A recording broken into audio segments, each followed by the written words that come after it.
Welcome back. As you can see, I did not do my other vlog last night. It got way too late. I was up till 4, classic, and here we are. I had my IS meeting this morning, so my to-do list, double-sided. I am exhausted. The burnout, the exhaustion and the burnout that I feel like I've been experiencing over the past like 3 weeks essentially is really like, it's coming down to the wire at this point.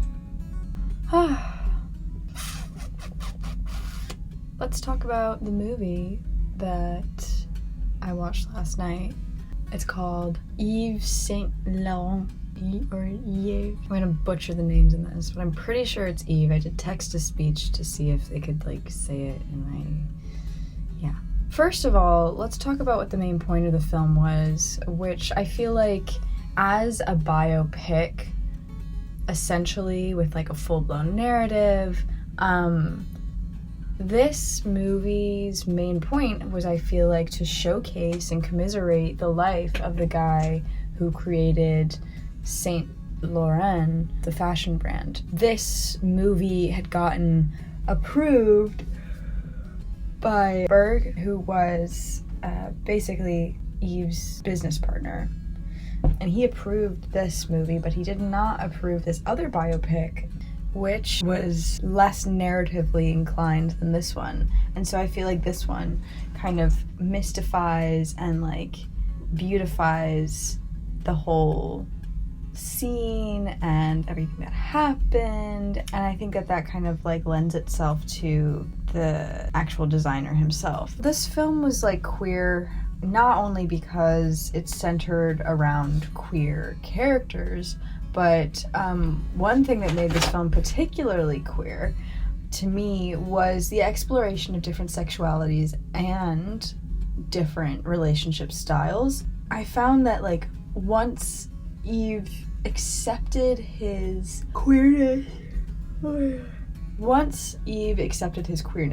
and like he became enthralled with the queer community, you could see more and more this like divergence from the normal into the quote-unquote abnormal, where, you know, you see a mixing of sexualities and relationship styles, and it kind of queers all of like the preconceived notions of normal because it takes you completely out of that world. Queer world making, blah blah blah, the classics. The queer fashion, you could see from like the first fashion show when there was like virtually no color, it was somber music playing, the models, they looked eclectic and they looked spooky and they looked vintage, and it kind of like brought me back to like this old way of being, and everything is black and white, which is like kind of what it felt like. However, throughout the film, and as Yves started experimenting more with his style, and then by the end, the last fashion show, you can clearly see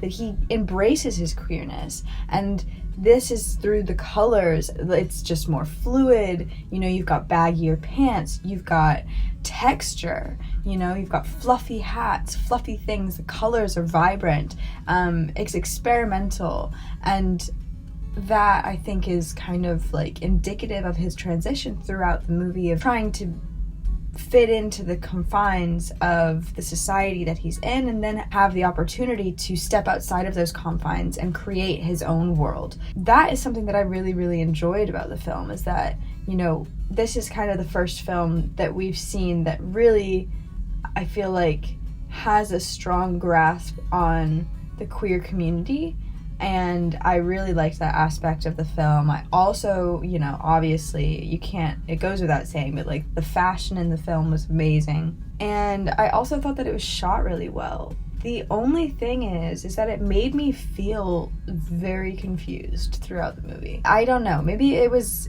because it was late and I was having trouble, you know, keeping up my focus, but I just felt really confused at the end. And I think it might have been because of the lack of communication between Yves and his lover, Berg, I think his name is. And their relationship was just like crazy. It was insane. And it definitely made me think of our discussions of last semester when we were in comm and gender and sexuality, when we talked about intimate partner violence. I don't know. It just felt there's something not right here. Like what? What is going on? And they like never talk to each other. It just like was really confusing. And that is what I will say. It did make me feel really confused.